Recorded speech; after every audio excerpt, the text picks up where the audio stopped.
Puji Tuhan, Bapak Ibu yang dikasihi oleh Tuhan, kita bersyukur buat setiap kasih Tuhan, anugerah Tuhan di dalam hidup kita.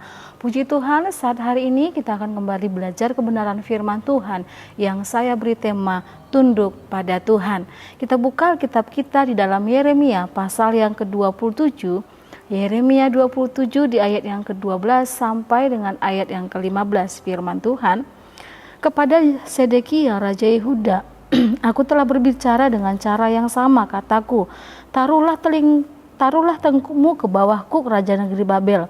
Tengkuklah kepadanya, takluklah kepadanya dan kepada rakyatnya, maka kamu akan hidup. Mengapa engkau beserta rakyatmu harus mati oleh pedang, kelaparan dan penyakit sampar, seperti yang difirmankan Tuhan tentang bangsa yang tidak mau takluk kepada Raja Babel itu? Janganlah dengarkan perkataan nabi-nabi yang berkata kepadamu, janganlah kamu mau takluk kepada Raja Babel, sebab mereka bernubuat palsu kepadamu. Sebab aku tidak mengutus mereka, demikianlah firman Tuhan. Tetapi mereka bernubuat palsu demi namaku, sehingga kamu kucerai beraikan dan menjadi binasa bersama-sama dengan nabi-nabi yang bernubuat kepadamu itu. Puji Tuhan, di sini kita membaca tentang perkataan dari Yeremia, pesan firman Tuhan yang disampaikan oleh Yeremia kepada orang Yahudi, kepada umat Israel, kepada suku Yehuda. Di sana dikatakan bahwa pesan yang disampaikan bahwa tunduklah kepada Raja Babel, tunduklah kepada Raja Babel bersama dengan rakyatnya. Supaya apa? Supaya kamu hidup. Kata tunduk adalah kata kerja yang berarti patuh atau menurut. Penderitaan dan kekecewaan, masalah, persoalan yang kita hadapi sering kali Tuhan pakai untuk kita tunduk kepada Tuhan, untuk kita patuh kepada Tuhan, untuk kita dengar-dengaran kepada Tuhan. Bapak Ibu yang dikasihi oleh Tuhan, kalau Bapak Ibu baca keseluruhan ayat ini, di sana dikatakan satu pesan yang disampaikan, tunduklah kepada bangsa Babel, tunduklah kepada Raja Nebukadnezar. Di sana dikatakan tunduklah kepadanya. Jangan membantah, jangan melawan. Karena apa? Ketika engkau tunduk kepada Raja Babel, maka engkau akan hidup. Di sini kita merenungkan bahwa Tuhan berhak menggunakan siapapun. Satu hal yang kita renungkan dari apa yang disampaikan oleh Yeremia, bahwa ketika Yeremia meminta supaya orang Yehuda tunduk kepada Raja Babel, supaya mereka hidup, berarti bahwa Tuhan memakai siapa saja yang Tuhan inginkan untuk mereka mendengar perkataan Tuhan. Untuk apa? Supaya Tuhan memakai Raja Babel supaya bangsa itu tunduk. Terlebih dahulu tunduk kepada Raja Babel, tunduk kepada Tuhan melalui Raja Babel. Tunduk kepada kehendak Tuhan, tunduk kepada rencana Tuhan melalui siapa? Perantaranya adalah Raja Babel. Tuhan memakai satu bangsa yang bukan mengenal Allah yang hidup. Allah memakai sesuatu bangsa, Allah memakai satu raja yang tidak percaya kepada Allah, raja yang tidak mengenal Allah. Tetapi firman Tuhan dijelaskan di sana, bahkan disebutkan bahwa Raja Babel adalah hambaku. Mengapa Tuhan memakai bangsa lain? Mengapa Tuhan pakai Raja Babel untuk memperingatkan, untuk menghukum umat Israel? Karena apa? Orang-orang Yehuda tidak lagi dengar-dengaran kepada Tuhan. Karena orang Yehuda tidak lagi setia kepada Tuhan. Jadi, untuk menggenapi setiap nubuatan, setiap firman Tuhan yang Allah sampaikan tentang penghukuman yang akan Allah datangkan kepada orang Yehuda, penggenapannya melalui siapa? Yaitu Raja Babel. Ketika mereka tunduk kepada Raja Babel, ketika mereka tunduk kepada Tuhan melalui Raja Babel, di sana dikatakan mereka akan hidup. Bapak Ibu yang diberkati oleh Tuhan, kehidupan kita secara pribadi pun seperti itu. Dalam kehidupan ini, dalam kehidupan kita bersama dengan Tuhan, dalam perjalanan kita bersama dengan Tuhan, mungkin ada banyak hal yang terjadi. Melalui kejadian itu kita mungkin melupakan Tuhan. Dalam kenyamanan kita, kita diberkati oleh Tuhan, terkadang kita melupakan Tuhan, terkadang kita pergi ke tempat yang lain, bahkan kita tidak lagi mencari pertolongan kepada Tuhan. Bahkan dalam kenyamanan kita pun kita kadang-kadang lupa akan Tuhan. Tuhan bisa memakai siapapun untuk menegur kita. Tuhan memakai siapapun, bahkan orang yang menegur kita itu mungkin mereka yang tidak percaya kepada Tuhan. Yang menegur kita itu mungkin mereka yang tidak mengenal Tuhan. Tetapi Tuhan pakai mereka. Untuk apa? Supaya kita tunduk kepada Tuhan. Supaya kita dengar-dengaran akan Tuhan. Tetapi Tuhan pakai perantaranya siapa? Orang lain. Bahkan juga dalam kehidupan kita, dalam pelayanan kita bersama dengan Tuhan. Tuhan bisa memakai siapapun supaya rencana Tuhan dinyatakan. Supaya rencana Tuhan digenapi. Baik dalam kehidupan kita, baik dalam pelayanan. Siapa saja Tuhan bisa pakai. Seperti yang dikatakan dalam 1 Timotius pasal yang pertama ayat yang ke-16. 1 Timotius pasal yang pertama ayat yang ke-16 di sana dikatakan, tetapi justru karena itu aku dikasihani agar dalam diriku ini sebagai orang yang paling berdosa, Yesus Kristus menunjukkan seluruh kesabarannya. Dengan demikian aku menjadi contoh bagi mereka yang kemudian percaya kepadanya dan mendapat hidup yang kekal. Ini tentang perkataan dari Paulus. Rasul Paulus dia mengatakan bahwa dia yang dulunya bukan orang yang percaya kepada Tuhan. Dia yang dulunya adalah penganiaya jemaat, tetapi Allah pakai. Yesus pilih dia, Yesus pakai dia untuk apa? Untuk memberitakan Injil. Yesus pakai dia untuk apa? Untuk memberitakan kebenaran firman Tuhan. Ketika Tuhan memakai kita untuk melayani Tuhan, terkadang kita juga Tuhan pakai kita untuk menegur seseorang. Mari gunakan waktu itu dengan baik. Tuhan percayakan kita pelayanan, melayani dengan sungguh-sungguh. Tuhan izinkan kita, Tuhan percayakan kita untuk menegur orang lain. Gunakan itu.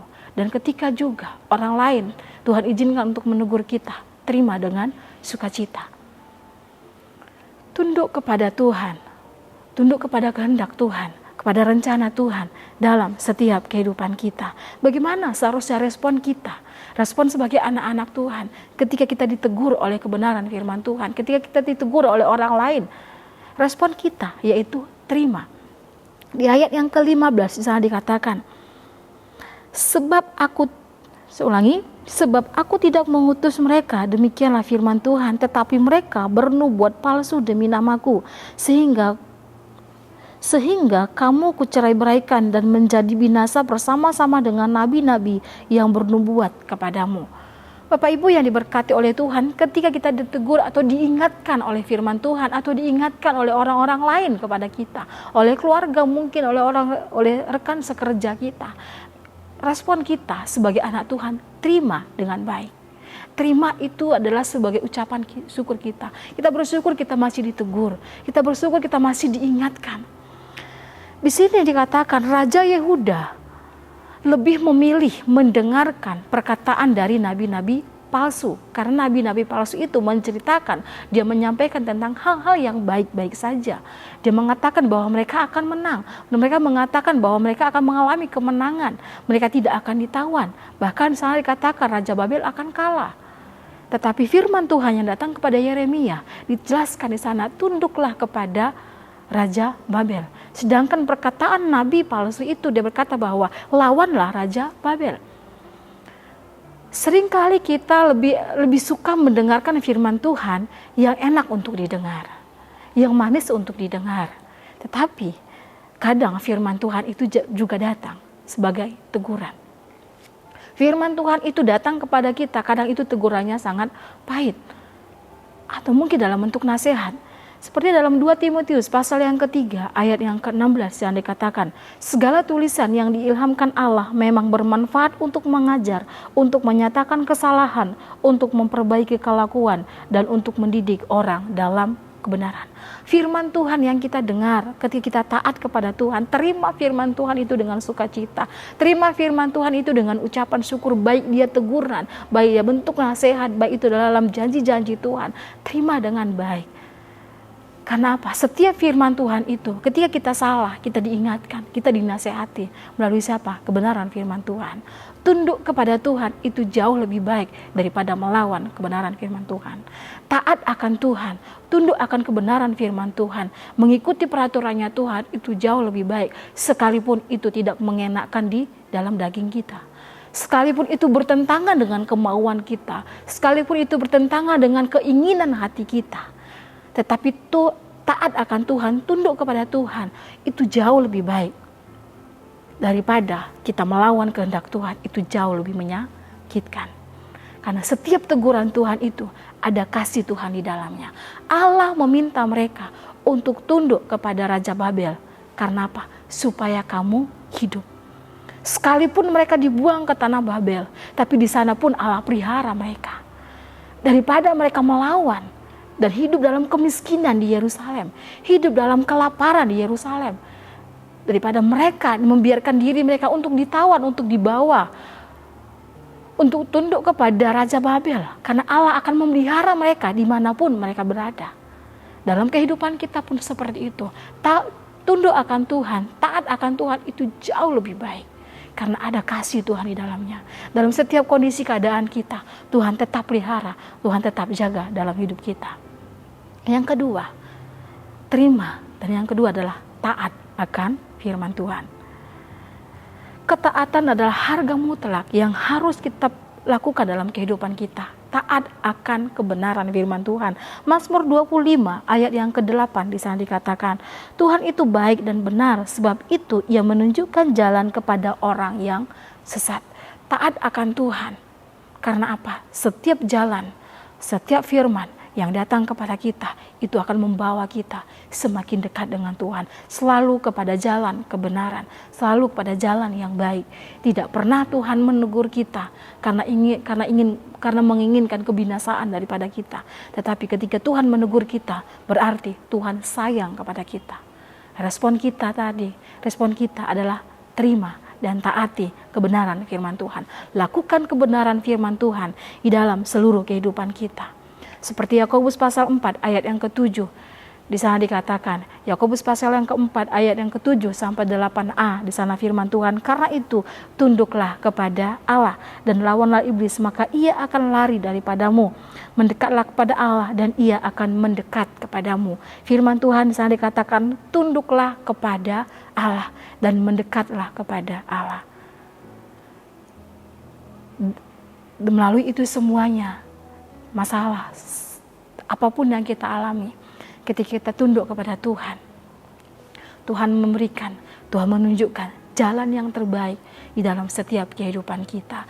Terima kebenaran firman Tuhan, terima kebenaran firman Tuhan, baik itu teguran, baik itu nasihat, baik itu pengajaran, semua kita terima. Karena apa? Setiap firman yang datang itu membawa kita semakin dekat dengan Tuhan. Bapak Ibu yang diberkati oleh Tuhan, kita bersyukur kita masih diingatkan supaya tunduk kepada Tuhan. Karena taat kepada Tuhan itu jauh lebih baik daripada kita melawan kehendak Tuhan.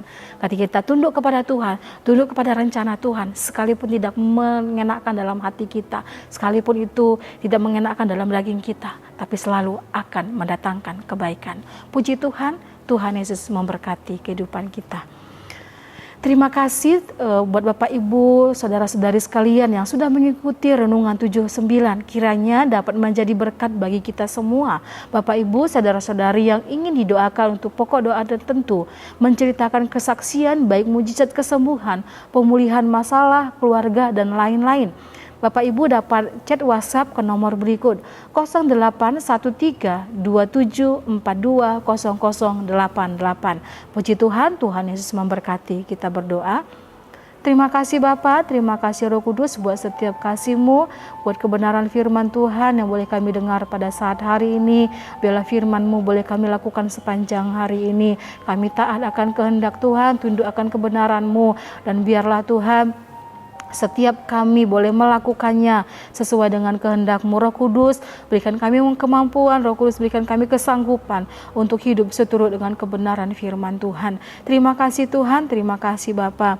Semoga Allah yang adalah sumber ketekunan dan penghiburan mengaruniakan kerukunan kepada keluarga GPD Sada Magelang sesuai dengan kehendak Kristus Yesus, sehingga dengan satu hati dan satu suara kami memuliakan Allah dan Bapa Tuhan Yesus Kristus. Dalam nama Tuhan Yesus kami berdoa, haleluya, amin.